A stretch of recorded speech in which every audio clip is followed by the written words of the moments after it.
Yes. Boleh. Assalamualaikum warahmatullahi wabarakatuh and very good afternoon. Thank you Gerak Berdaya for organizing the session, and thank you to Prof for accepting the invitation, and thank you all for coming. And I'm Sakinah, I'll be your moderator today. And some brief introduction to Dr. Farish, even though I know everyone already know who Dr. Farish. Currently, Dr. Farish is a professor at Indonesian International Islamic University Indonesia, and also a professor fellow at ISTAC Malaysia. And to give you some context why the book American Encounters in Southeast Asia 18 to 1900 was being discussed today, because as you've seen, America has been back in the headline regarding their stance to Venezuela. So you see, the response to Malaysia in social media about that intervening is that they say, "Hey America, we Malaysian doesn't have petroleum oil. We only have palm oil. So leave us alone." And I think it's yeah, I know it's a joke, but I think it stems from a awareness that American has been a long history intervening whenever they see fit, and we see that in our own backyard, in American Philippines war, and also millions of other cases. So it makes us wonder how actually American become that way. It must be has been a very long history regarding that. How they become so aggressive in their foreign policy, and how they become a global military superpower. So that is what we're gonna dive today. And for that, I pass to Prof. Thank you.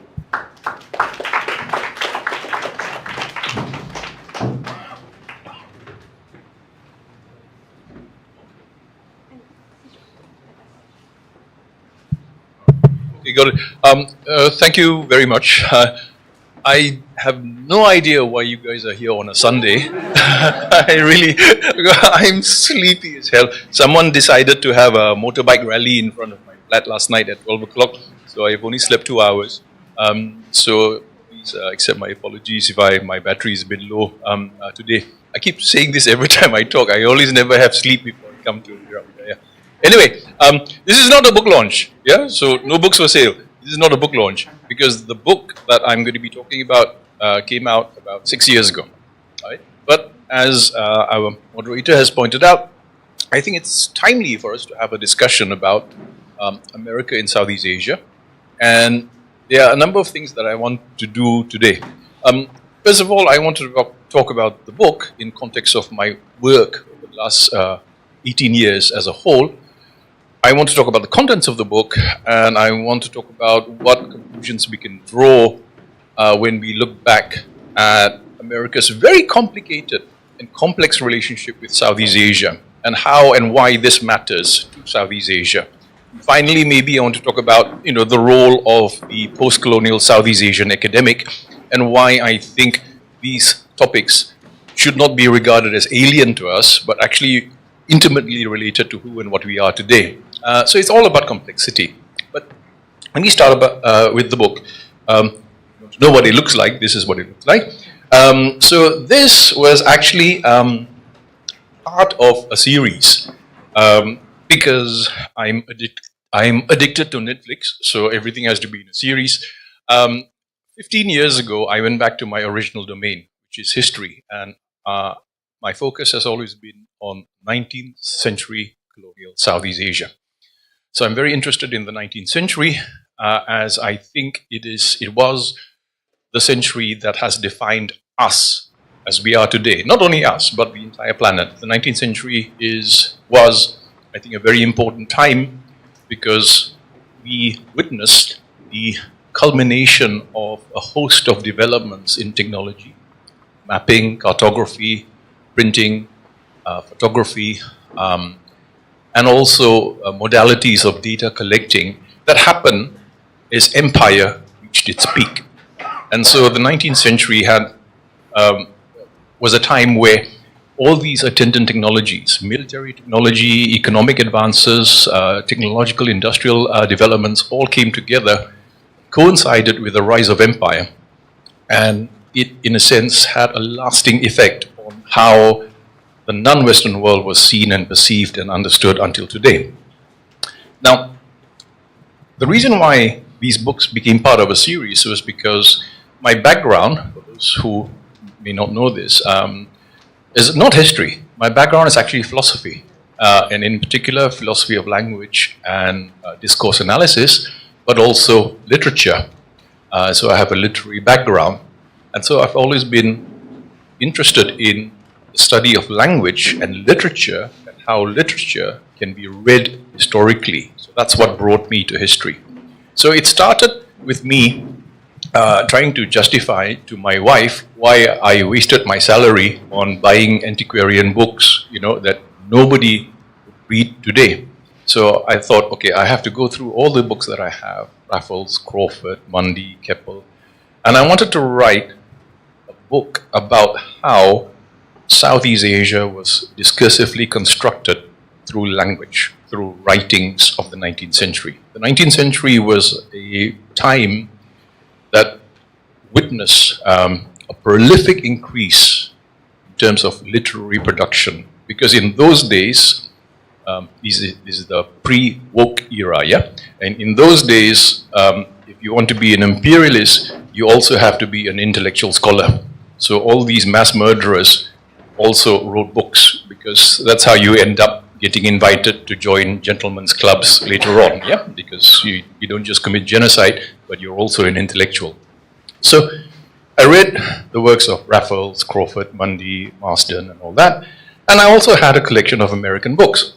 Now, while trying to put this thing together, I noticed through a close reading of these Anglo-American authors that in terms of tone and tenor, the American writings were different from the British writings. And then I thought, I can't put them together because different things are happening. And so I decided to put all the British books in my first volume, and I then collected all the American authors into a second volume, and that led to this. So what this book is about really is it's an attempt to recount how this young republic called the United States of America came to know and meet and engage with a part of the world called Southeast Asia. These are two abstract general universals, right? And I wanted to ask certain questions. How did Americans see Southeast Asia? And if American authors in their writings exemplified what we now call, a kind of Orientalist perspective. Is there such a thing as an American Orientalism? And if there is such a thing as American Orientalism, is it different? And how is it different from European Orientalism? So basically that's the question that I wanted to address. And I think I can say yes, there are very distinctive features of the kind of American writings that appeared in the 19th century that set these American authors apart from others, from their Western European counterparts. But if you're going to do that, we have to talk about America. So let's talk about America a bit. Of course, as mentioned earlier, America is now in the news thanks to a certain orange-colored man who happens to be occupying the White House, and a lot of statements, tweets. Thank God I'm not on social media, but all these things are popping out, and people in our part of the world, not only our part of the world, East Asia, South Asia, Central Asia, Africa, South America, Central America, are asking questions like, what's happening? How do we understand this? Now, we in Southeast Asia, as mentioned earlier, I think have a certain preconceived notion of what America is. And I think for many people of my generation or the younger generation, perhaps this impression we have of the United States has been shaped largely by our immediate knowledge of what America has done in our part of the world from the end of World War II throughout the Cold War until the near present. So of course, I need not go into things like the Vietnam War, America's engagement with Vietnam, Laos, Cambodia, Philippines, of course, Indonesia, of course. We know that. But that has sort of set in our minds a certain image of America. America seen as this somewhat awkward neo-imperial, neo-colonial power. And of course, there's baggage that comes with that. And it's very difficult to have a talk about America if that's the only view that you have of the United States. The point I wanted to make in this book, and that's why I covered a period of 100 years, is that it wasn't always that case. It wasn't always the case. And what I wanted to show in this book, through a close reading of American authors at different times in American history, Francis Warner, Joshua Reynolds, Walter Gibson, Albert Bickmore, was how in American writings, America's view of the other, and by default, America's view of itself, changed according to the changing geopolitical, geoeconomic circumstances that America found itself in. So we need to understand how and why this school of thought emerged. How did Americans in the 19th century see Southeast Asia? So, right off the bat, prior to 1776, of course, there were no Americans. They were colonial subjects. And they were colonial subjects from the American colonies who did visit Southeast Asia, primarily for reasons of trade, right? But when America declared its independence,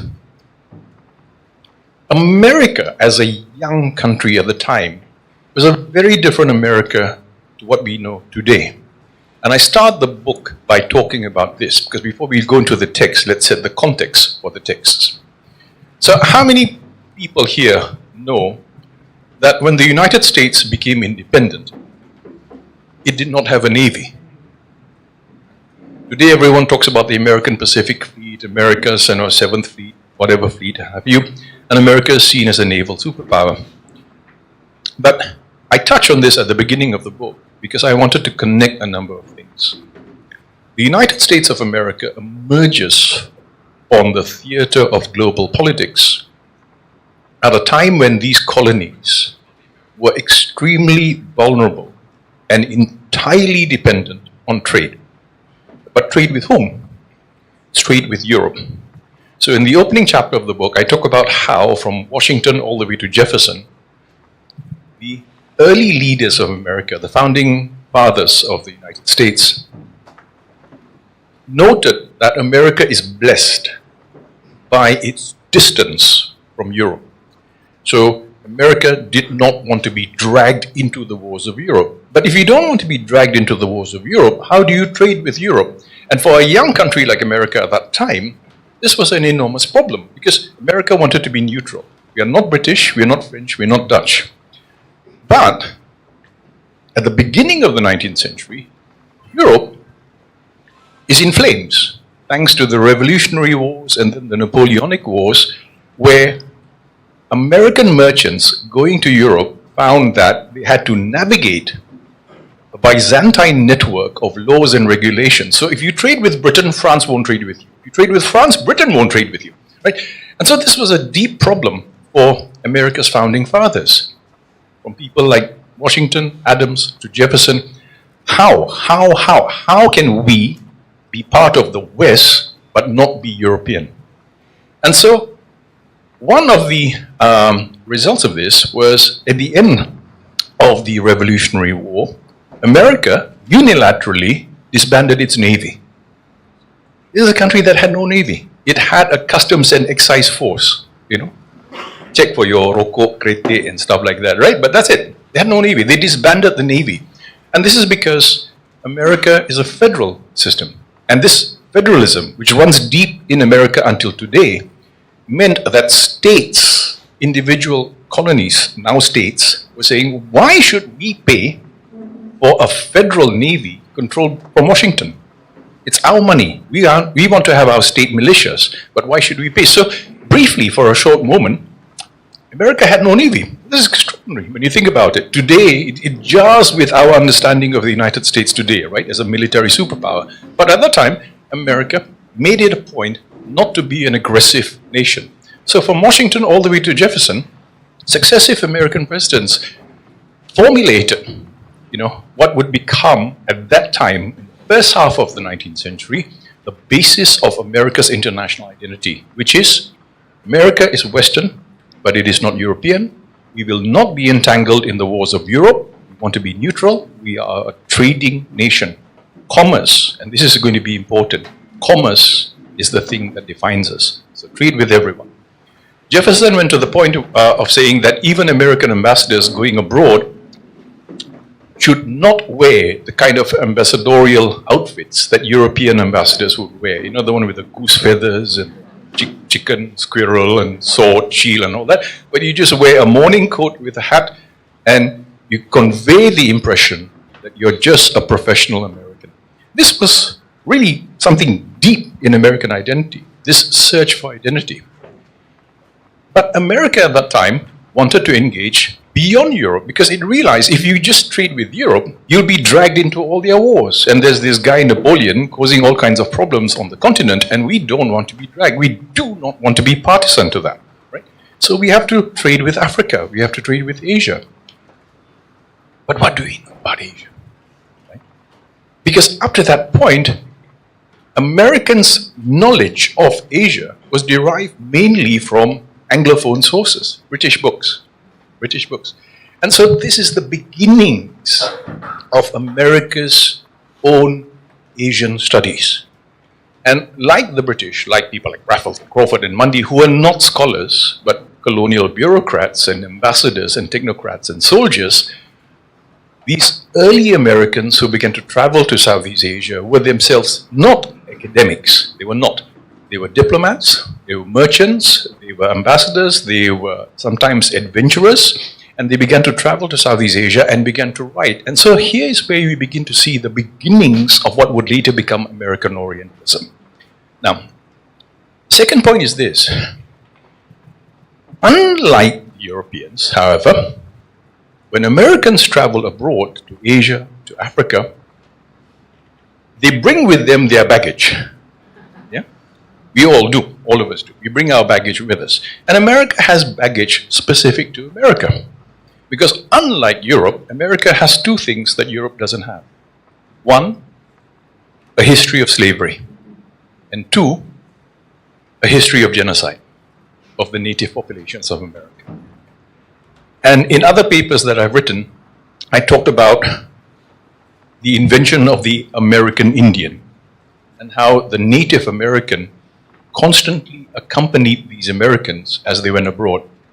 Because remember, prior to that, the only other that is known to white male Americans are either black Americans or Native Americans.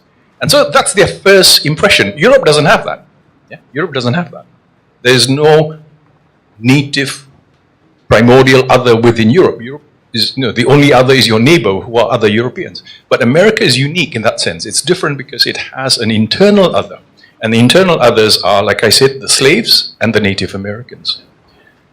So as I began to read these writings, I began to discern traces of a kind of cultural perspectivism that you get in the writings of these Americans. So basically, the books, it's a long book, read it later on now. But basically I divide the book historically. I go chronologically to look at books that were written at different times, 1830s, 1840s, 1850s, 1860s, 70s, and look at how in the writings of these Americans, we begin to see shifts in the way Americans viewed the other and by default themselves. Yep. So let's start talking about the chapters. Already I'm running out of time.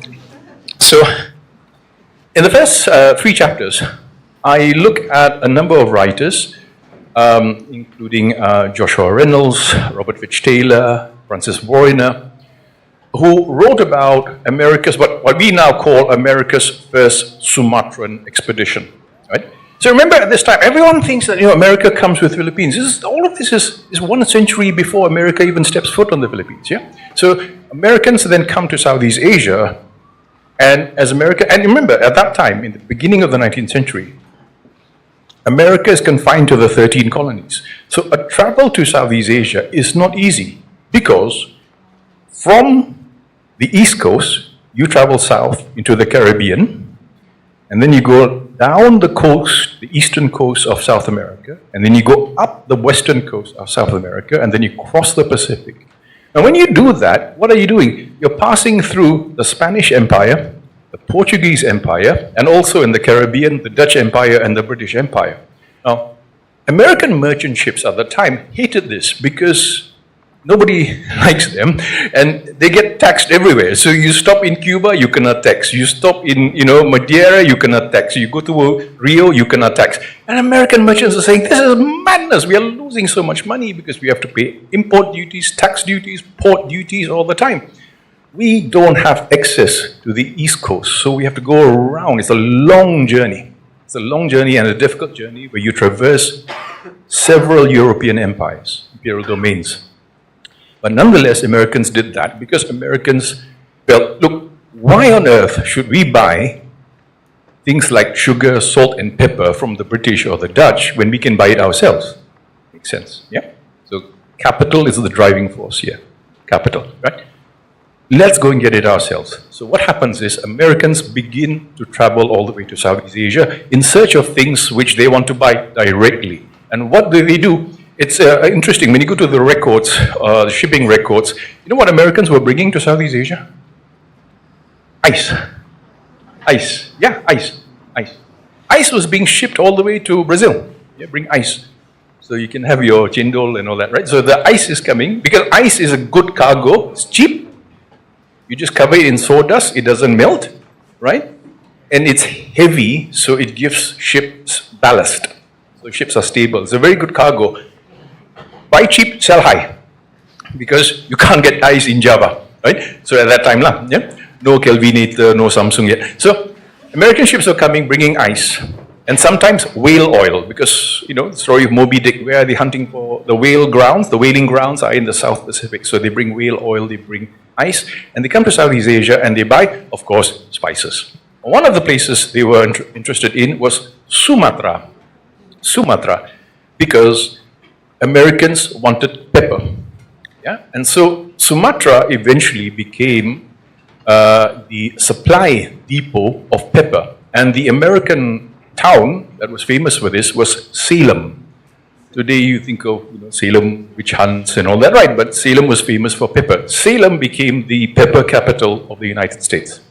Because all the ships from Salem were going to Sumatra because they secured deals themselves and said, okay, good, we cut out the middleman, we don't buy from the Dutch, we don't buy from the British, we don't buy from the French, we buy direct. The first ship that returns back makes a huge profit. Everyone suddenly has pepper fever, everyone wants to send ships. So Americans begin to send ships to Sumatra to buy pepper.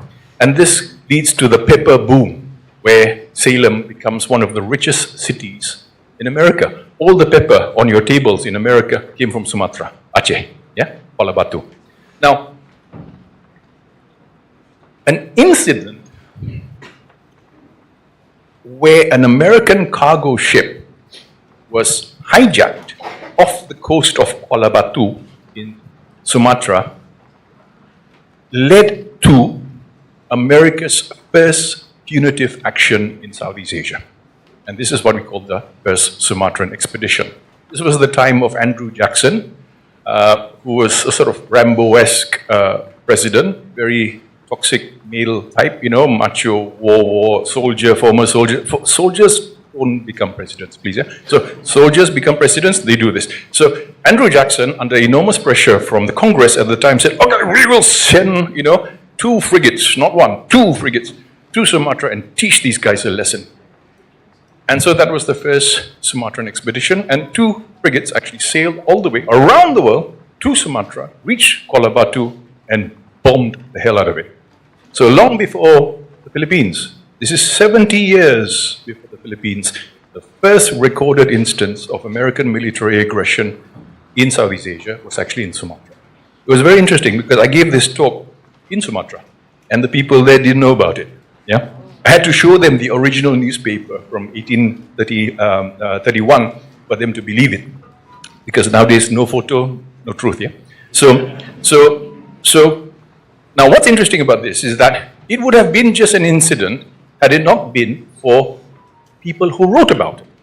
People who wrote about it. So one of the people who wrote about it was this young man by the name of Francis Warriner, who wrote an account of the first mission to Sumatra.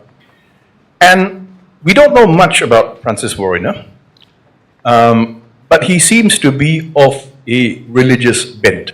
He was not popular on the ship because he always wanted to encourage all the Marines and sailors to join him in Bible reading. And they said, okay, this guy boring. And so he had no friends, but he was there. He was an eyewitness to the bombing of Kuala Batu. So he wrote an account of the bombing of Kuala Batu, which later became one of the most controversial books of that era, because Francis Warriner's description of the attack on Kuala Batu was disparaging, to say the least. Yeah. So again, when you have this idea of America, bombings, B-52s, drones and all that, remember, there's this history in America as well of people in the forces who were there and who were very critical of what America was doing. Like when we talk about the British East India Company, don't forget, do not ever forget, the British East India Company was the most unpopular commercial entity in British history. Thousands of pages of the Hansard will show you that the British East India Company was constantly being criticized in the British Parliament. So likewise, when Warriner's report, his book came out, it caused a controversy because a controversy had reached America. News traveled fast then through these ocean-crossing clippers who brought the news back to America. Now, in his book, he pointed out that this action was unnecessary. He pointed out that the Americans looted Kuala Batu and that civilians were killed, right? It's a very disparaging book. And at the time, when we look at the newspaper reports, in the press, this had become an issue. And it raised an important issue, not only about the use of violence, but about what America is.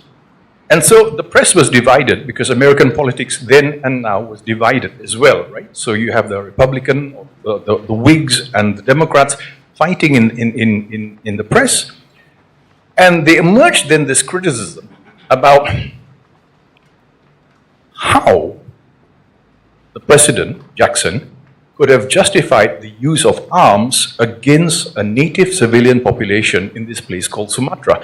Everyone got very upset about it. especially about the killing of elderly women and children. So estimates vary from 200 to 600 killed, yeah? Now, what I find interesting about that, reading Warren's book, reading Taylor Finch's book, reading the newspaper reports at the time, was how America was trying to engage with this place that no American had visited in Sumatra. It could be Mars, yeah? For your average American at the time, it's on the other side, literally on the other side of the planet, right? So Sumatra suddenly emerges into American popular culture as the source of pepper, but also the cause of shame. Because an issue pops up here, and it's really interesting if you look at it through the lens of gender studies, right? Because this was when the notion of white masculinity was being questioned. Why? Because the reports, and you find this in Warren's book as well, noted that Sumatran women were killed. So what kind of a man are you? What kind of a man are you? You go in there with your bayonets and you bayonet women. This becomes then like today's social media discussions, because then everyone chips in. And there were actually several books, several reports that pointed out. And then some people began to write and say, but you know, Sumatran women are not like our women. Because they got guns. Sumatran women are warriors, which raises another problem. Then what about the role of white femininity in America? Where white women are expected to stay at home, go to church, cook the meals. But then how come in this place called Sumatra, place we've never visited, women carry guns? Right? So those who were partisan, those who were pro, this event said, well, good for them, they carry guns, we shoot them, right? So, so you see this one event then spins into a number of debates about equality, identity, race, white women, Asian women, white men, Asian men, and it convulses. But what is interesting here for me, like I said earlier, let's go back to the baggage. In the writings that appear, what do we have? How are the Sumatrans referred to? They're referred to as Indians. And one of the people who justified the attack said, well, if we shoot our Indians in Texas, why can't we shoot them in Sumatra? Right? The same principle of law that Americans have to be protected against any aggressor, whether it's native or foreign, applies. So in this one debate, we see the debate morphing into a multi-level debate between universalism and particularism about quality, difference, identity and difference and what have you. But Americans begin to question themselves. Remember, this is happening at the time of Jackson, and America still does not want to be an imperial power. Shortly around that time, we have Edmund Reynolds going on his diplomatic mission to Vietnam and Thailand. And he, in fact, secures America's first treaty. Because remember, at that time, Southeast Asia, all dah kena chop, So Burma, British. Malay Peninsula, British. Indonesia, Dutch. All dah chop. So the Americans come in, hey, where? No table, no? So they go, they look, where can we find a native kingdom that's not being colonized by the West? And there are two. Brunei and Thailand, right? So Reynolds writes his account, but his account is also interesting because I think for me the most humorous part was when he tried to draft the treaty, not with Thailand, but with Vietnam, because Vietnam first, but he gave up with Vietnam. Yeah? Tried to write the treaty with Vietnam, Annam at the time. And then his version is in English. Vietnamese version is Vietnamese. He's trying to find parity. And so the Vietnamese keep asking him, what do we call your king? And he says, we don't have a king. We are a republic. They said, if you don't have a king, how can you be a country? Right? So you have all these very interesting cultural negotiations and misunderstandings. He says, no, we are a republic. We have a president. The president gets elected every 4 or 5 years. So you don't have a permanent king then? No, we don't have a permanent king. Do you have dynasties? No, we don't have dynasties. Do you have an aristocracy? No, we don't have an aristocracy. Now they have Elon Musk. But we don't have an aristocracy. So the Vietnamese are saying, what kind of a country are you? How come the other Europeans, the French, they have a king, the British have a king? What's wrong with you Americans? So it's so interesting to read this because it's in these negotiations that Americans, remember, Joshua Reynolds is writing for his fellow Americans. He writes a long account of these diplomatic negotiations. He's trying to explain to Americans how they see us. And they don't understand us. And I don't understand them either. Right? So in the end, he abandons that. He secures the Thai Treaty. And America now slowly begins to have a foothold. Now, commercially. Bam. Okay. When does America arm itself? Go back to Kuala Batu and the first Sumatran expedition. People like Reynolds, Warriner, which some were naval men, some were merchants, some were diplomats, began to complain in their writings. And remember, like Crawford, like Keppel, like Raffles, who's writing for his fellow Englishman, Reynolds is writing for his fellow American. He's not writing it for us. He's writing it for fellow Americans to read. So he raises this question. He said, look, we are here, yeah, in this place called Southeast Asia. The potential is enormous. But there's not one boat protecting us. We don't have a single military ship that bears the American flag to protect American trade. We are a trading nation, but we have to protect our trade. Because remember, yeah, the violence that happens is not only between Americans and natives in Southeast Asia, it's also between Americans and the British. There's an incident where an American merchant ship is actually captured by the British and taken to Singapore, right? So they say, no, we are surrounded by hostiles. And by hostiles, he means Europeans. Yeah? So we're surrounded by hostiles. We must have a military presence. So bit by bit, America begins to build a navy. Right? So early American ships are interesting. If you've read your Tocqueville, yeah? Democracy in America, Tocqueville talks about his time when he goes to American shipbuilding wars. America builds a very different fleet from European ships. European ships at the time, if you're into naval wargaming, like nerds like me, we like all this battleship stuff. Yeah? But you look at European ships, huge vessels. You've got the Santissima Trinidad, flagship of the Spanish Navy, 140 guns, 4-decker, massive fortresses at sea. America built frigates. And what's a frigate? A frigate is not a ship of a line. A frigate is a ship that's meant to act independently, self-sustaining. So frigates are normally 30 to 40 guns. Yeah? So America begins commissioning frigates.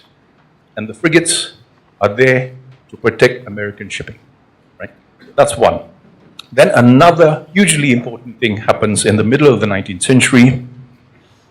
America and Mexico go to war. And this, for me, again, I've said this before, I'll say it again, is one of the most important events in Southeast Asian history. Because at the end of the American-Mexican War, California becomes American. Right? Now today, all these ICE agents are catching all these Latinos in California, but they forget, right, that this was Mexico before. Excuse me, right? This is Mexico before. You guys took over. You took over California, Texas, Nevada, and the gaining of California is an event of global importance for geopolitics because for the first time in its history, America is now an Atlantic and Pacific power. No other country has this, except for Mexico, that also has Atlantic and Pacific. America, Canada, and Mexico are the few countries that have access to the Atlantic and Pacific. America, by default, becomes an Atlantic power and a Pacific power. So post-1948, after conclusion of the American-Mexican War, America gains California, now has direct access. They don't have to sail all the way down South America anymore. They go whoosh, direct. This also speeds up another important thing, railways. Right? Railways, because you now connect West Coast to East Coast. The stuff you get from Asia, you can move to New York. You bring tea, pepper, straight to New York, right? So you see how the encounter with Asia is the thing that spurs America. The encounter with Asia, the contact with Asia, exposure and entanglement with Asia spurs America's development as an economic power. Now, post-Mexican-American War, you note there's now a difference in the way Americans see Asia, Southeast Asia. Southeast Asia before that was distant, far away, exotic. Very tourism Malaysia, yeah? Exotic, banana trees and all that. But now it's closer, now it's closer. Now it's closer and it's within reach. Within reach, we just have to hop across the Pacific.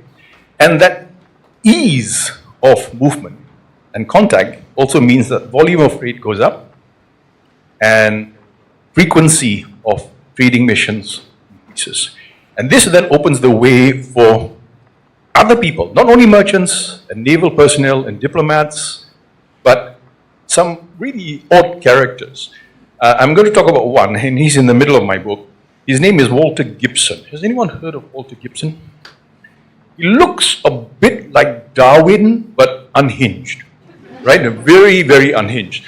So Walter Gibson, for me, is one of the most, if not the most interesting Western figure in Southeast Asia. Walter Gibson was basically an adventurer. Now remember earlier on I said, American scholarship on Southeast Asia was initially derived mainly from Anglophone British sources. Yeah? So they read Raffles before they go to Asia. They read Marston before they go to Asia. Right? But Walter Gibson also openly admits that he's very much indebted. He says in his book that he was inspired by the great Englishman James Brooke. And so he goes, to Southeast Asia on his own yacht, and he goes to Sumatra. Of all the weird characters that have visited Southeast Asia, this guy takes the cake. This guy is like completely out there.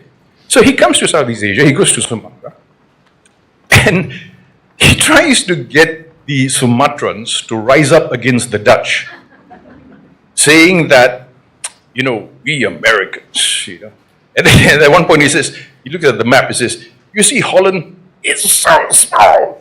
You look at us, we're so big. Big, beautiful country, big, beautiful bill. It's so big, so big. And, we got cannonballs. We got big balls, and these Dutch, they're just corrupt. They're just exploiting you. You guys should really work with us. We'll bring freedom.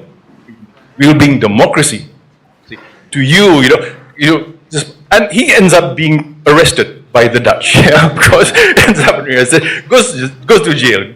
Go to jail. Don't collect 500. Go straight to jail. And when he's in jail, he writes this crazy novel called something, Belt of Vreden, which is Bogo. So he goes to jail there. Somehow he escapes, goes back to America, and I have his letters. I have his letters to the American president, where he says, I'm an American citizen, I'm an American, and you, President, you have to go back to these Dutch. You get my ship back, And the Dutch sell his ship second hand in Batavia, to some Arab merchant. So by the time he goes back, there's nothing left. So he ends up, and he's furious. But what's really interesting, when you read the book, it's an account of his time in jail.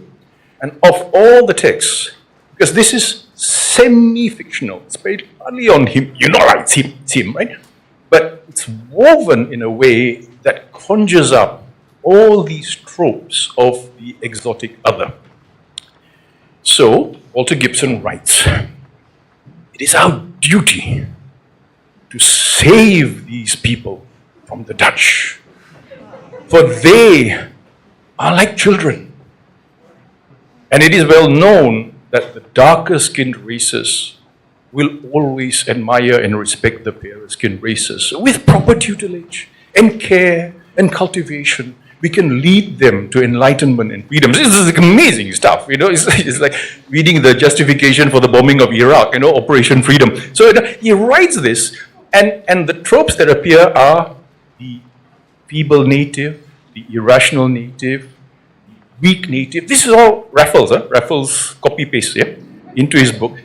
And you know why? Because he's drawing from Brooke and Raffles, right? But he invents then his own American Orientalism. And why is it American? Because, again, Sumatrans, the Javanese, are like our Indians. And like our Indians, who we can save these guys too. So he writes this book. It's an extraordinary book. Now, I won't go any further, but I'll just tell you, the guy loses his case, doesn't get his ship back, gets really frustrated, ends up in Hawaii, and becomes Prime Minister of Hawaii. And as Prime Minister of Hawaii, defends Hawaii independence against American colonial encroachment. Extraordinary. Extraordinary. Really, Netflix, if you're listening, make a movie. I volunteer. It's extraordinary. So here we see then, what is Southeast Asia? Southeast Asia is the stage. It is the stage for the enactment of white destiny and purpose, where the Southeast Asian is the human prop for what is basically a drama of Western enlightenment, dropping on Asia, parachuting into Asia. And that's telling because Walter Gibson was writing around this period, right in the middle of the 19th century, where America now has become a Pacific power. The other book I look at next is, by the way, can I have some water? Albert Bickmore. Albert Bickmore was one of the founders of the Natural History Museum in New York. Go to New York, Natural History Museum. Bickmore helped put that up. Bickmore wrote his book, 1869, comes out same time as Wallace, the Malay Archipelago. Both are scientists. But like Wallace, Englishman, British man, Bickmore, American, Southeast Asia is the place where you find fossils. So Bickmore comes to the Dutch East Indies and he basically is on a mission to get as many seashells as possible. Yeah, not for laksa, but to bring back to Europe. So he's looking for shells, crustaceans, crabs, anything, because he wants to build. Now here, the interesting thing about Bickmore is then there are two others. There is the Asian other. Thank you very much.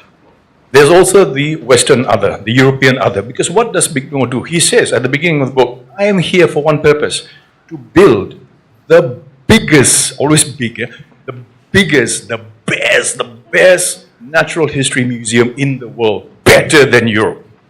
See, that shift has happened. It's going to be better than them. Why? This is the time when you have the craze for museums, and this is Benedict Anderson, right? The museum has always been an institution of power, and it has always been an institution of national identity. The bigger, the better, the more, the better. And America goes through this craze of building museums everywhere. Museums, universities, galleries, all these things. We begin to see these from the 1860s onwards. Pop, pop, pop, pop, pop, everywhere. Boston, New York, Harvard, everywhere. They start building. And I'm going to have this museum, and I'm going to put the biggest collection of shells and crustaceans on the planet in New York, right? And to do that, he has to go to the Dutch East Indies. Now here is where, through close reading, we see, at least in the case of Bickmore, that shift has happened. Remember, at the beginning, Americans said, we are not imperialists, we are not imperialists, we are not going to do this, this is bad, wrong, colonization is wrong. When you read Bickmore, at the beginning, first thing he does, he thanks all the colonial governors. Thank you, because you Dutch helped us come here to build our museum. So who is he thanking? He's thanking the colonial authorities, the Dutch colonial authorities. The book is fascinating for a number of reasons, because on the one hand, there are two incidents I'm going to point out to you. Yeah? And this is where Bickmore is dealing with the Southeast Asian other. Bickmore's a scientist.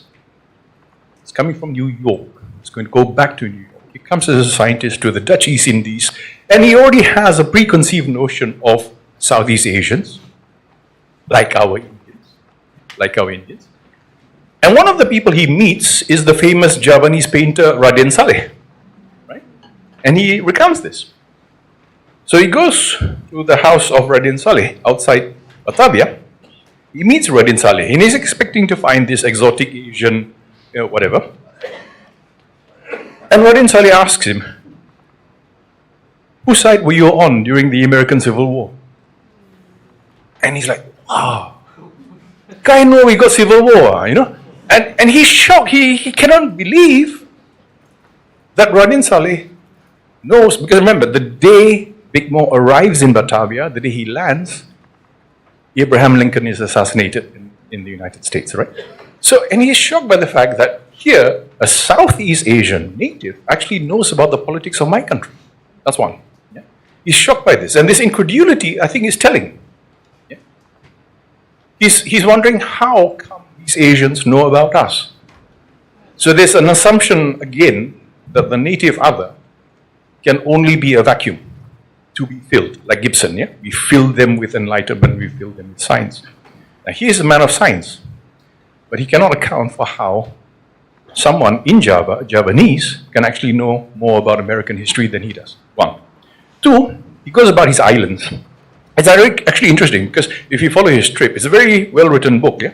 Where he follows, he goes around all of Java, goes to Ternate, Moluccas, he goes to Sumatra, and wherever he goes, he does like kind of a historical tourism. He goes and visit where Walter Gibson was, and he goes all the way up to Kuala Batu. He say, oh no, we bombed this place, and then he does this tour. But then when he's out there in the Moluccas, one day he sees Dutch colonial troops, yeah, toying with a mutilated body, right? Toying with a head. Right? Now, Dutch colonial troops, like French colonial troops, like British colonial troops, were mostly natives. The British army in India is an Indian army. The French colonial army in Indochina is a Vietnamese army. They hire natives. The Dutch colonial army, the colonial Nederlands Indische Leger, was made up of a lot of local levies, Maduris and what have you. So when Bickmore witnesses this by the beach, he notes, and here is an example of the barbarity of the natives, no different from our natives back in America, like our Aborigines, American Indians. But the point is this, these are colonial soldiers who are salaried and paid for by the Dutch colonial government. So if there is any savagery here, this is the savagery of colonialism, right? It's the savagery of empire, because this is the kind of violence sanctioned by empire.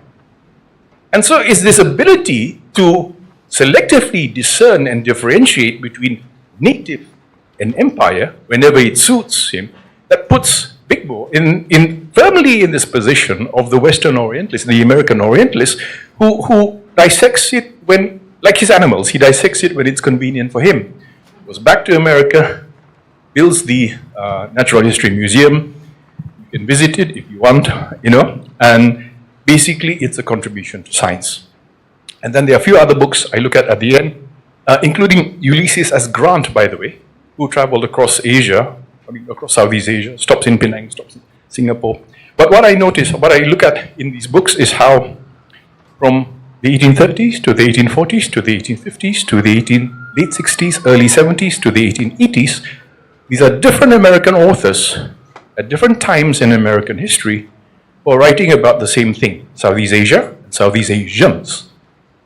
What changes is how they see Southeast Asia and Southeast Asians. First half of the century, Southeast Asia is exotic, it's rich, it's a place we go to trade, we prosper there. By the middle, it's, why not kacau sikit? Why not, put a flag here, put a flag there. By the second half of the 19th century, let's take it. Let's take it, yeah? And so, two things we need to bear in mind. American future imperialism in Southeast Asia, where Philippines becomes a colony, is a result of America's perceptions towards two others. Native Asian other, who is always childlike, feminine, weak, irrational, unscientific, and America's Western competitors, Europeans, who, unlike Americans, of course, are completely corrupt. Yeah? Corrupt, inefficient, don't know how to run empires, don't know how to run colonies, and have not been to Harvard, and so don't know any, statistics or economics and stuff like that. So, the prompting for American further intervention in the case of the Philippines was the American-Spanish War, right? American-Spanish War. Now, you see that, and it's not unique because when Raffles writes about Java, he says the same thing about the Dutch. The Dutch are useless. We are better. Englishmen are better administrators. Dutch are useless. So in a way, you need this othering. You need to relegate the other. But where the other? Europeans are relegated to an inferior other, but in terms of expertise, never in terms of their culture or civilization or racial identity. Asians, on the other hand, are relegated to a negative other because of their racial difference. And here again is something we have to remember. All of this happens in the 19th century when scientific racism becomes a discipline. It's a pseudo-science now, nobody believes it except Trump. But remember, scientific racism was taught in Harvard, yeah?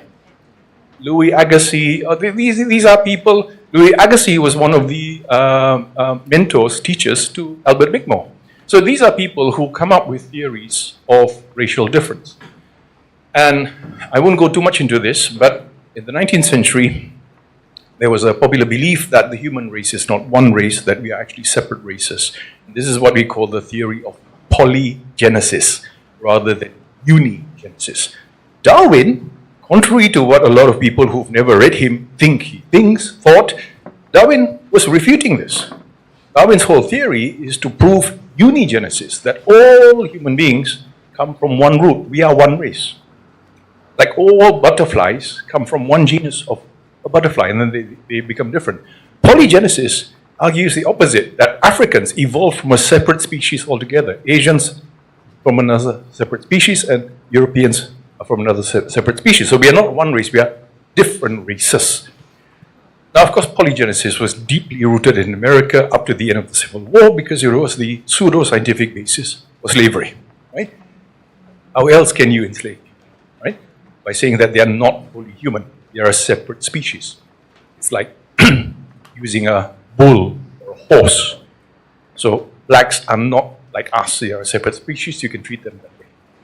All of these ideas were in circulation, yeah? If you delve deep into that, and it pops up in all of these books, pops up, traces of it pops up. In Bickmore a lot, in Gibson a lot, it pops up because they're reaching into the cloud of ideas circulating at the time. And polygenesis, racial theory, racial difference, these were all theories that were very much part and parcel of America's historical evolution. So the net result is this. So, to come to the conclusion, why is this important? Why is this important? Because like I said, America's in the news today. And some of us, perhaps many of us, look at our region now and are wondering what's going to happen with this contestation of powers. China, Russia, America, Europe, India.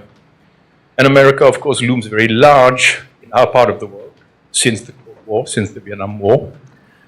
But the point I wanted to make in this book was that America has a very complex history. Yeah? It did not begin as that. In fact, it could be argued that it was never meant to become this. What made it this was, sorry to say, the workings of capital. Because what's the driver? The driver is capital. Yeah? We want profit. You need to become an empire, because empires are commercial empires in the modern era. That's one. Two, America's understanding of Southeast Asia initially was very European, very Eurocentric, but later evolved to become a very American view that exhibits all the traces of a kind of what we can call justifiably American Orientalism. American Orientalism has to be understood as something similar but also different from European Orientalism. So for those of you, I know today, Orientalism, very woke, very cool, everyone will say Orientalist, Orientalist. Don't make this mistake of assuming that American Orientalists, French Orientalists, German Orientalists, British Orientalists are all the same. They are not. They are not. They are very different. And I think it deserves to be studied. Finally, I know I got no friends, I got no social life, but why the hell did I write this book? I wrote this book because, like I said, my background is in philosophy and I became a historian by default, but I'm interested in the history of ideas. And I think it's hugely important, all of us, living in this very complex world today, to understand entanglement. Not in the quantum physics sense, but entanglement in the humanistic social sense. Why is this important for us? Like I alluded to earlier, let's imagine America never came to Southeast Asia. I would wager that it would be a slightly different country. America's encounters with Southeast Asia furnished not only American commerce and industry, with goods and resources and commodities, but it also furnished the American imaginary with very distinct notions of the self and the other. Until today, the town of Salem, the official crest, has a gunboat, a ship with an Achenes on it. It's very controversial now in America. People are saying that figure should be removed. But I think it should stay because it points to the genesis of Salem as a merchant port that traded with Sumatra. So the figure of the Sumatra on the crest of Salem, I believe, should stay there. We should not erase history, but we should understand history. So why am I doing this? I'm doing this. Like, you might as well ask, why do I write about Raffles? Long time ago when I was at Essex with my colleague Bobby Said, we both came to the same conclusion. The conclusion was this: the West is too important to be left to the West. And I'm going to be blunt here, yeah? And I think this is a fact. There has never and is still not an issue for academics from the developed North to write about the South. No academic from Oxford or Cambridge apologizes for writing about India. No academic from, Harvard or Princeton apologizes for writing about China. So why the hell can't I write about America? Right? So what am I doing? I'm rewriting the history of America. I'm rewriting the history of America from the point of view of Southeast Asia. I'm basically saying, we are your history too. And you are part of our history, and we are not going to disentangle, and I'm not going to stay in my native box, no thanks to Raffles. I'm not going to stay in my native box and write about Ketupat and Jongka and all that crap, right? I'm going to write about the West in a critical way, which I hope is objective and clear, based on facts, based on critical analysis. Because in the same way, I would never ever say that a Western scholar has no right to write about China or Africa. I would also say no Asian or African scholar should ever apologize for writing about the West. Right? And if you want academic parity and equality, then you recognize this complexity and entanglement. Our histories are complex. Like it or not, we cannot deny the fact that America has been in our part of the world for more than 200 years. It has changed us, but we have changed them too. So we need to somehow recover this in the spirit of decolonization. I don't like this sort of TikTok decolonization, where basically everything masale is bad, so you just reverse everything. That's just reverse Orientalism. Doesn't do anything. What I try to do is I try to show the history of entanglements, including collaboration, including collaboration on both sides. I also try to problematize what I think today is a somewhat skewed understanding of America. Because like I said, America didn't begin as an imperialist power. It didn't begin as a military power. There are reasons why it became like this, and you can identify the names, the people, the institutions, the processes, and the factors that brought it to this. Likewise, we were not destined to be colonized. We can also understand how and why we came to be colonized by identifying the agents and actors and processes that ended up compromising our economic and political sovereignty. That's what academics should do. So when I do this, sometimes people say, apalah you ni tulis buku masalah je. Because I'm not going to let it rest. As long as I live and breathe, I'm going to continue doing this because I think this is where we recover our critical agency as productive agents of knowledge. And I think this is something incumbent upon many academics and scholars in the South, to never, never, never, never allow themselves to be boxed into closed and narrow compartments where Malaysians only write about Malaysia, Indonesians only write about Indonesia, Chinese write only about China, Pakistanis write only about Pakistan. You do that, you're a native informer. Yeah, simple as that. We need to have a universal voice, and I write in that vein with the hope that in the process of doing so, if it helps us understand our long, old, intimate, and complex relationship with this complex thing that we call the United States, we also recognize our own complexity. And on that note, I have no saliva left. I had only 2 hours sleep. Thank you very much.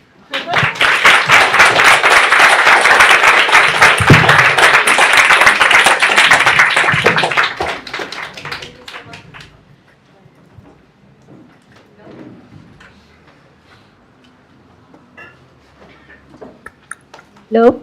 Thank you so much, Prof. It was really amazing. I think the most important part of that is that we have to reclaim our own agency in looking at the history, not the passive part of history, but a part of history.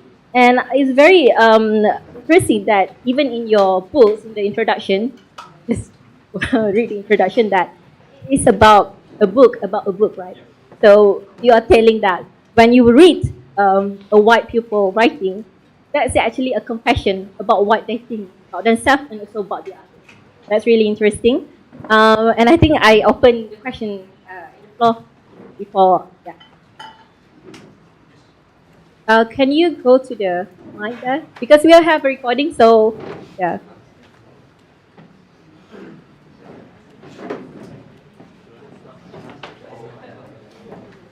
This is very convoluted. You know, it's like sailing before California. You have to go all the way around.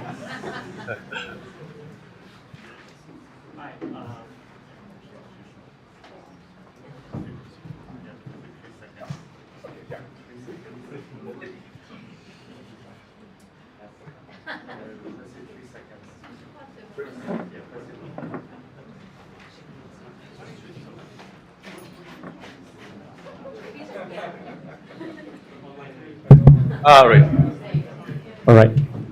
I found it fascinating that you shared that America, as a young republic, didn't have a navy. I wonder if you can trace the development of America's military. I mean, you mentioned about the frigates, the commissioning of the frigates, but how that might have contributed to the modern American industrial military complex. That's a good question. In fact, the American Pacific Fleet has its roots also in its engagement in Southeast Asia. Because like I said, by the time we get to Reynolds, people are saying, look, we can't have our merchant ships unguarded.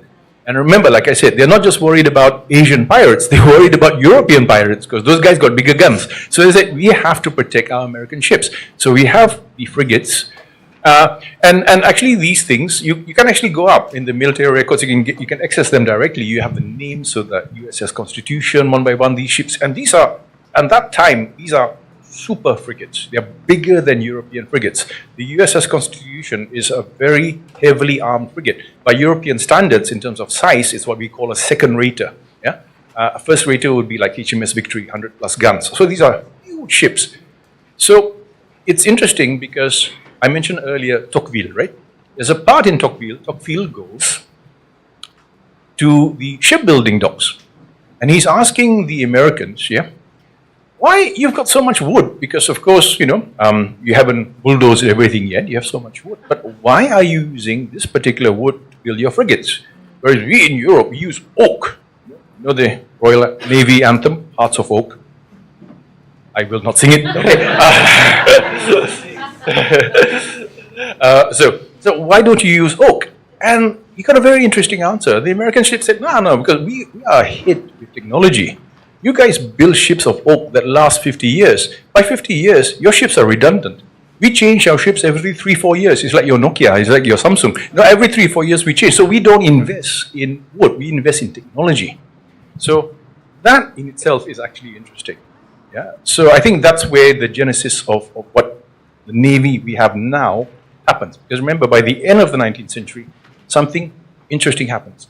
Two new international colonial players emerge, Japan and America. And there's, at the Portsmouth Treaty, there's a implicit understanding, it's never stated, but Japan says, land we take, Manchuria ours. Sea you take, so Hawaii, Guam, Philippines, American.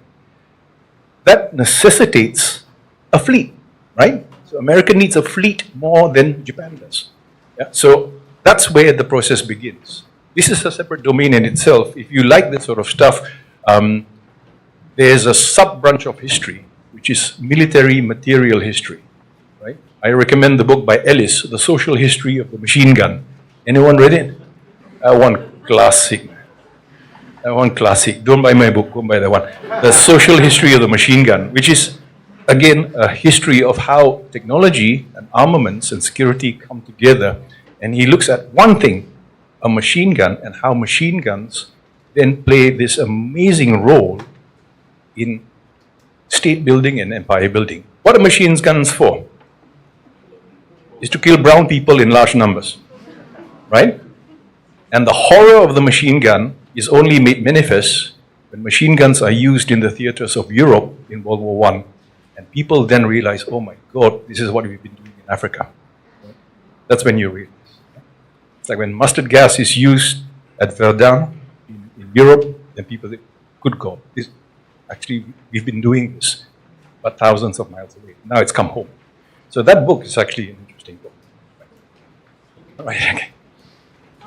Thank you, Prof. And I just want to add something about the technology evolutions is actually related to the social context, economic context of the things.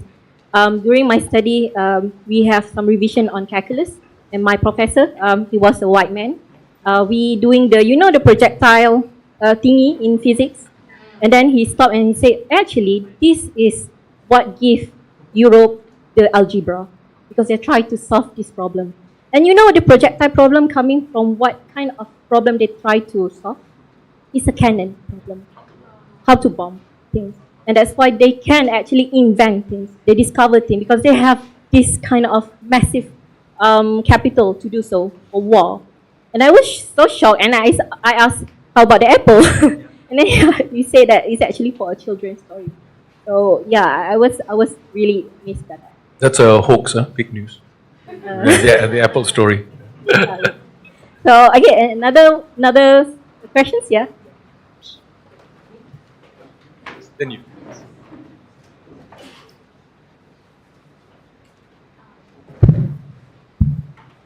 So, hi, Prof. I just want to ask, I'm more interested in the gender studies. Yeah, I thought you would be. I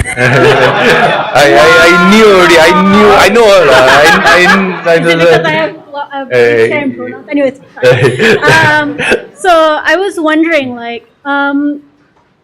since on the attack during the attack of Kuala Batu, people start to question the notion of gender, like femininity and so on. Since the Sumatran women are carrying guns, I was just wondering, did that impact how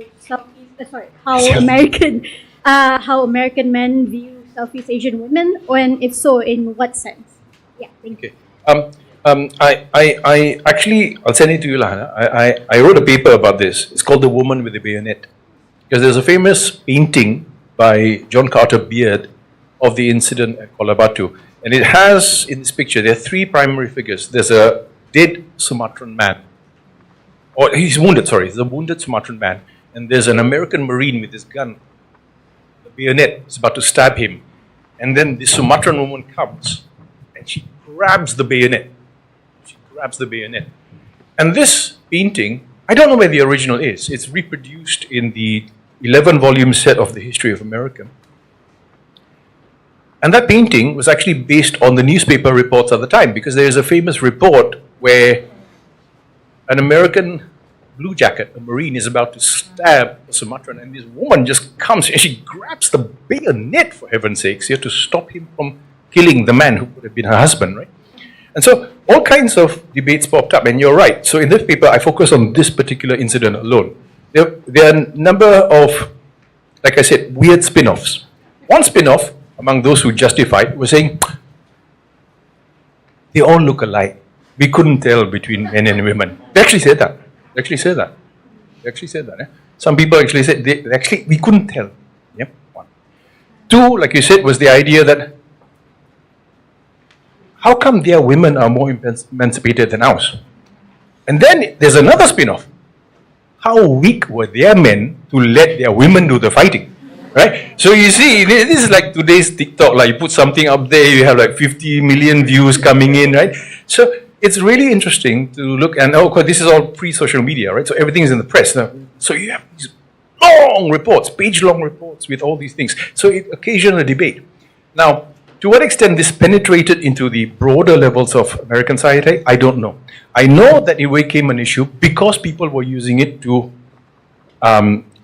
bring down Andrew Jackson. So they were basically painting him in the light of a warmonger, right? If you read Jackson's commands that were passed by Dewey to the captain, it's ambiguous because he was told, demonstrate in no uncertain terms our resolve. Now what that means, so you have to do something, but if you can, you can. You don't come back and say president asked you to do it, right? So it became a very political thing at the time. So this political thing then spun off. So there were a lot of these narratives happening at the time. So it's about Asian masculinity. What's wrong with Asian men? How can they let their women fight? Asian women, wow, Asian women much more emancipated than Western women. Western women, a good Christian woman doesn't do things like that, doesn't play with bayonets. And then the role of the white male soldier, like, justified, not justified, justified, not justified, proportional, not proportional. So this raged on all the way up to Jackson's third term, yeah, because this you could, so he was running for third term at the time. So it's a lot. I'll send you the paper, then you can baca some more, right? But it's actually interesting because the point that was raised just now, like I said, in Gibson, when he talks about Asiatics, then you get a very sort of classical European trope of masculine races, feminine races. So whole races are effeminized. In the British colonial imaginary, after Bengal was defeated, all Bengalis are feminine. So Bengalis make lousy soldiers, but very good civil servants. So the British civil service is all Bengalis, but the army, all Punjabis. Yeah, and you see how dangerous that is, right? Because then all Punjabis are violent, right? And then all Bengalis don't know how to defend themselves, which is not true, because Bengal was the first place to resist British imperialism. So likewise in Southeast Asia, then you get Javanese, feminine race, Bugis, masculine race. These are all very, very dangerous, very, very dangerous generalized tropes that end up being employed in official discourses. And very soon they become policy. That's the scary thing about these things. I think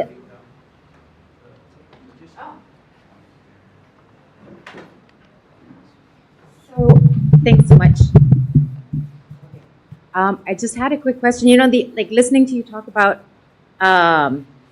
Jackson kind of reminded me of this idea. I mean, and then the other, Asian other, the Western other, kind of reinforces this idea of American exceptionalism, right? Like we are not you, we're just better. And I was wondering, in listening to you talk about Jackson, if this idea of American leadership in this particular way kind of finds its way, is there a particular ideal American president that, do you know what I mean? Especially in a time of current US aggression to Venezuela, to Greenland, is the Trump model of leadership this kind of idealized model that's kind of been imprinted on them since Jackson's time? Just be thankful that Jackson is dead, because and I think you're right.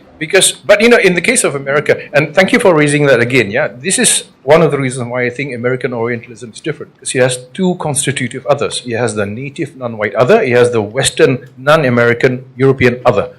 European Orientalism only has two: European, non-European, right? So and that's why that's important. But I think throughout this time we see then the emergence of this very, today people would call toxic masculinity, but this toxic masculinity is linked to a number of things. Back to Gibson, it's linked to missionary, Protestant, evangelical masculinity. And then you link it to Bigmore, and then it's rational, scientific masculinity, because men are scientists. Yeah. So to be a civilized white male, you must be rational, scientific. So it morphs, and I think this is why also people. I don't think we need to pinpoint, and I don't want to put the kind of weird stuff going on in Minnesota now into a box and say that, okay, here's the scientific label for this, because it's not. It's many things. In the same way that Trump supporters, well, how come so many Latinos voted Trump?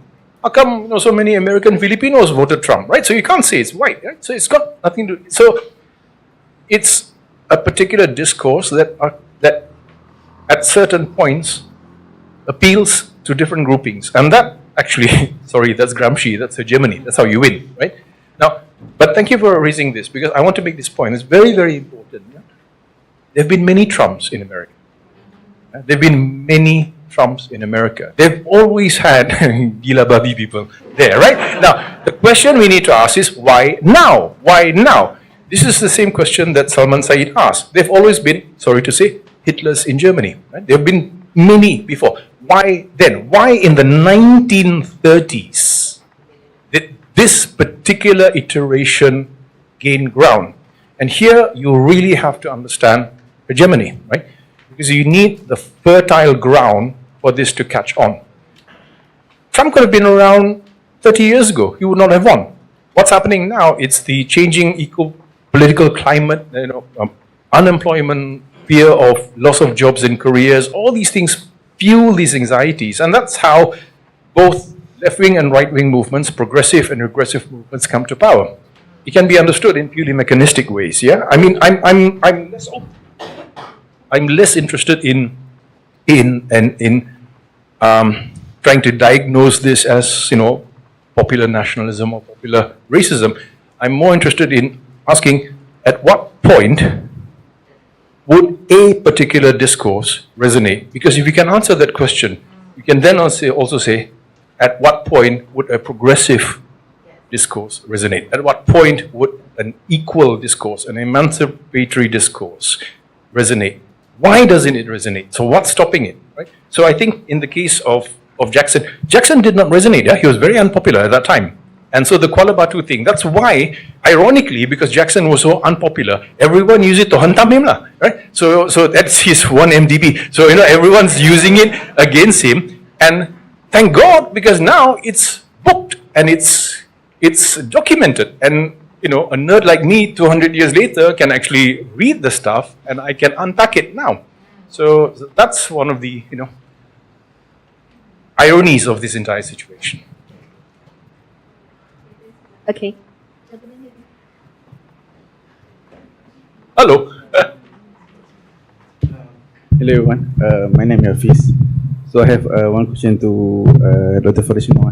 So my question is that I refer to a movie clip, Django Unchained. There was a scene when the Leonardo DiCaprio wants to ugut the Django and Oh, Django, yes, yeah. And then he mentioned about this line. Say, look at this black man's Skull, yes. So he has 3 dimples. Yes. So meaning that in terms of the body development is not well developed lah, compared to white. So he tried to mention that Django should be, as a black man, should be automatically submissive lah to whatever he agenda. So my question is that the background of that movie is 19th century. So is the time where colonization is peak about to decline. My question is that the same goes to Kuala Batu discourse. So when America first arrived in Sumatra, so it's about trade, trade. Their captains been kidnapped and killed by the locals over there. But along the way, the discourse of that American in Sumatra has developed into racial differences, as what you mentioned by Ezefo Bigmore. So my question is that what happened in South Asia at that time, same century, and then what happened in same mindset in North America, also in 19th century. Is it because of the what would be the the link between the common denominator? Yeah, is it the capital? The capital, or is it the power?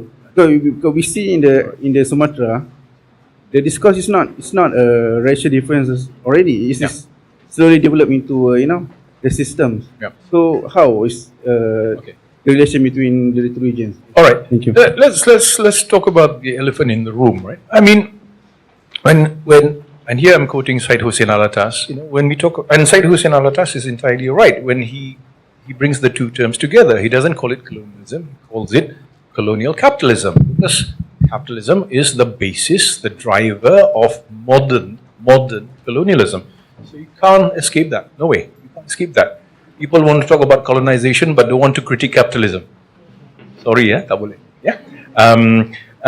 So then, basically, when we look at these pseudosciences, I mean, the theory of polygenesis, what we now call, racial science, which is totally debunked. Yeah.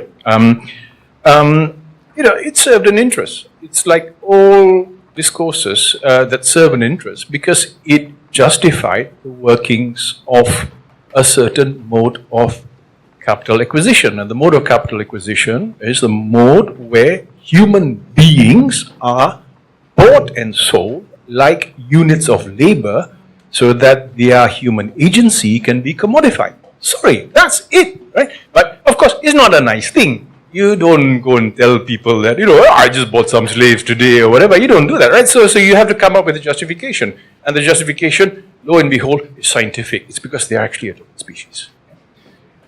Sorry, but I want to add to this, yeah? I forgot to mention, and this is not actually in the book, but it is equally important.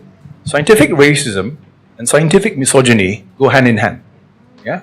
Don't ever forget that. In the 19th century, in the same way that you have all these, Professor Kangkongs writing about racial difference, you also had Professor Kangkongs, Boston, Harvard, Princeton, writing about gender difference as biologically determined. So, of course, women cannot be engineers, right?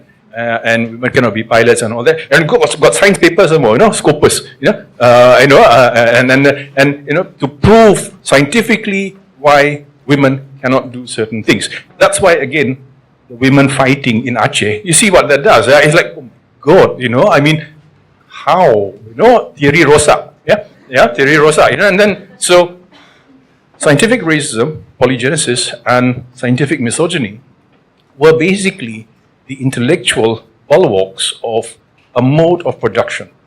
America doesn't become an imperial power. It becomes eventually a capitalist power that needs empire. Because in the 19th century, any capitalist power that has ambitions must embrace empire. It has to, because that's the only way you can have captive markets, right? So that's the tragedy. And of course, all of this, finally, where does it? It takes us to World War I. Because there's nowhere else to choke. Everything's taken. So in the end, you kill each other. Right? So that's the whole infernal, lunatic madness behind all of this. And it goes back again to this. So in answer, it's both. It's this use of theories and also these tropes, and the theories, they neatly fit with one another because you have a convincing narrative. Fast forward today, what does Trump have? Sorry, he has a convincing narrative. You're not comfortable with it, but he has a narrative that sells. So rather than call his followers stupid la, bodoh la, and all that, why don't you understand why this narrative is working? That's what progressives have to do. Yeah, no point. I mean, the bankruptcy of American academia after Trump's victory, all these professors are saying, "Oh, Americans are stupid." Sorry la, no analysis. Sorry, that's not an explanation. That's not an explanation. How and why, at this point in time, did this type of political discourse gain ground? If you do discourse analysis, issue discourse analysis. If you do discourse analysis, we can systematically explain this. There are actual factors that work. Okay, we Last have question. okay, one last question. I think Hey, my battery is zero now. I'm I think past bar already. the man here, because Two questions maybe related. Please. They're probably related. So first question, some analysts argue that, and this might be controversial, some of the policies of Malaysia have some parallelisms with policies that the United States have been taking, let's say, in the last 60 years. So since you are an expert on both of the subjects, I would love to hear what you think were the similarities and the differences between Malaysia and policies of the United States. Second one is... I'm not going down that way. No? Okay. I'm telling you now. Right. Okay. Okay. And the second one is, you were just suggesting like that things go in cycles, and as I travel around the world, I see everywhere it's the same cycle. We have young people who cannot afford to have a home, cannot afford to have children, build a family, etc., because the older generations have taken everything, and there's like basically kind of a decadence project happening around the world right now. So what kind of steps, starting history, do you think current generations, or what can we do for our children to prepare for what is the current trend of the world, which seems to be, from my point of view, very similar in most countries? Okay, very quick answer. I'm a teacher, and so basically I'm surrounded by young people all the time. I've been surrounded by young people for the last 30 years. And every year I notice my students are becoming more and more depressed, more and more anxious, more and more stressful. And so I'm asking myself, what the hell's wrong with my students? Because when I was in my 20s, I was having the time of my life, right? So why are they so miserable? So I don't have handphone, and in those days, I mean, you actually had an actual material, physical, social life, right? You were not dating some app on your handphone, right? So you had actual human contact. But I think the dilemma for young people now, worldwide, because 2 years ago I was back in Germany and I see the same. I think, what can history teach you? First of all, history is not a happy story. You don't read history. It's not Jane Austen, bloody hell, right? History is not happy. I am a 19th century colonial historian. My life is depressing. I'm depressed. It's not happy. But, like I said, I don't believe history is cyclical in a sort of very strictly deterministic way. But I think history provides us with counterfactuals. If things could be different, they could be different in the future. If it was different in the past, it can be different. And then we learn processes. How did change happen? For the better or for the worse? How did a country of enlightenment and science end up embracing Hitler? You have to understand that. You must understand that. In the same way that how did a country, that was perhaps, steeped in feudalism and autarky and what have you, become democratic? You can also understand that. But I think young people need to understand, because this is the dilemma. Everyone, all of us, at every generational juncture, are in a specific location in time. This is a historical moment, not because I'm speaking loud, but this is a historical moment because this sort of discussion can only happen now in a post-colonial Malaysia, right? We are still under colonial rule. You think we can have this? Sorry, tak boleh, I'm outside, potong rumput. So this won't happen. So this is a historical event. Now, every generation must understand, if I'm in a mess, first question, how did I get here? Right? How did I get here? And when we do not teach things like political economy, structure, processes, then history cannot just be dates and names, yeah?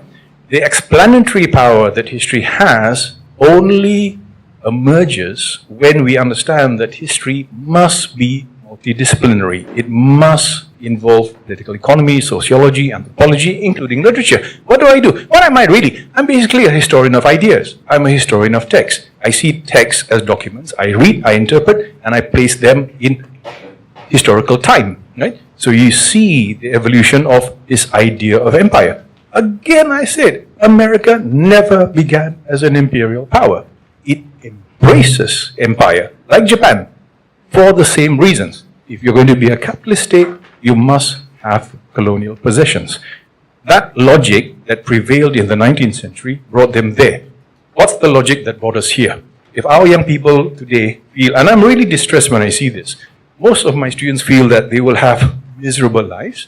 They will never have it as great as their parents. I tell them, hey, I was also not so great, please, you think I do by Bali all the time? No, right? But somehow they believe that they will never own houses, they will never have permanent jobs. Okay, perfectly valid. Now tell me, how did you get there? How did we get there? And that's the task of the social scientists, of economists, political economists, historians. That's what we do. And that's why historical literacy is important for any society, especially for the young. Young people today live in a historical vacuum. Everything's presented to them. Yeah? So your knowledge of East India Company comes from Johnny Depp and Pirates of the Caribbean. That's how. So people talk about erasure of history. Erasure of history happens all the time, in ways that are very insidious. And because they're insidious, they're even more dangerous. So you can only do that by, like I said, understanding processes. So I think that would be my advice. If you're in a mess, ask, how did I get there? It's actually 101 psychoanalysis. If I'm depressed, first thing you ask, what brought me here? You do the downward arrow. Yeah? You ask, okay, how did I get here? What led me to this?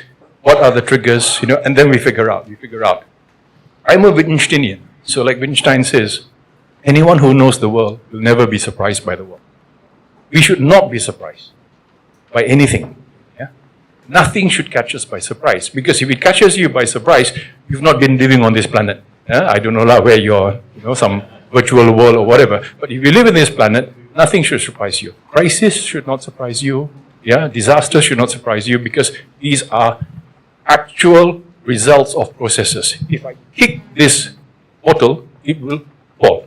None of us are going to be surprised, right? You say, oh my God, a bottle fell. No, because you know what bottles do. Likewise, if your current political economic situation is a mess, you can explain it but you need to have the tools. And that's why education is important now.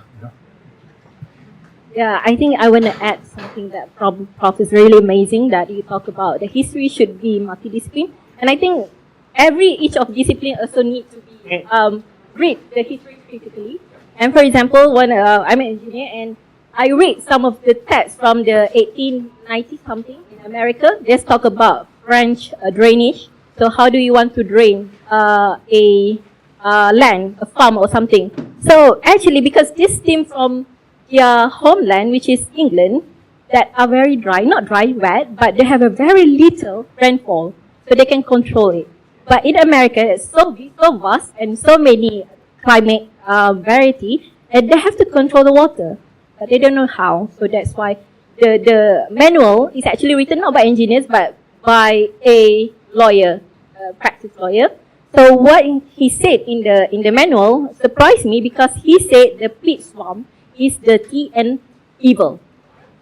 I don't know how human can call something in their environment as evil, because for them it's really ugly, really not productive. It's a very capitalistic, and that's why they try to drain every peat swamp, even in Malaysia. So that's why in modern engineering we are learned to actually reclaim everything. They are not productive. The land that are not productive. It stems from that manual and others manual that they write. And this is why I think every aspect of discipline need to read history critically. You need to understand, oh, this is not natural. It's not by nature good to do this. It's actually stemmed from the colonial past. And I think that's all. It's very amazing, and I think a round of applause for Prof. But historians also should read outside history. Yeah? None of us should be comfortable in our enclaves. Yeah? Comfort is not necessary. When you retire like me, you can comfort that, but now don't be comfortable. Discomfort is something you should be used to. Thank you so much. Oh, by the way, sorry. This part, okay, I swear this is not an advertisement, yeah? But gerak budaya, where's Uncle Chong? Pak Chong? Just one word. Again, I'm going to raise this, yeah? We are very happy to announce that we are going to have a series called Southeast Asian Studies, right? And I'm the editor. But the point is this: we are looking for manuscripts. Hint. So we're looking for manuscripts, and because for those of you who may or not have done Southeast Asian studies, I mean, one classic book would be the one edited by Joel Steinberg, In Search of Southeast Asia: A Modern History. Very good book, yeah, because it's a book that doesn't compartmentalize Southeast Asia, but rather shows Southeast Asia as not a thing, but many things intertwined, overlapping, complex, dynamic. I've always dreamt that your generation of scholars would be able to come up with the next major work, and let it be a Gerak Budaya book, please. So for those of you who are interested in Southeast Asian studies, you can go to our website, yeah, and then you can read more about it, and we are looking for manuscripts. No chat GPT AI, yeah? Tak boleh. No chat GPT AI, your own work, but we are looking for new books, because like I said, we have to reclaim our histories and the things that we talk about. Now Southeast Asian histories compared to 50 years ago is done in a very different way. We take into account gender, ethnicity, identities, boundaries, concepts, technology. So if any of you, or if you know someone who's working on Southeast Asia, please you approach Gerak Budaya and send your manuscripts. Doesn't mean we'll publish, but send your manuscripts, because we really are looking for good new works on Southeast Asia. Not country specific, cannot just be about Indonesia or Malaysia or Singapore. It has to be about Southeast Asia. That's all. Contribute chapters.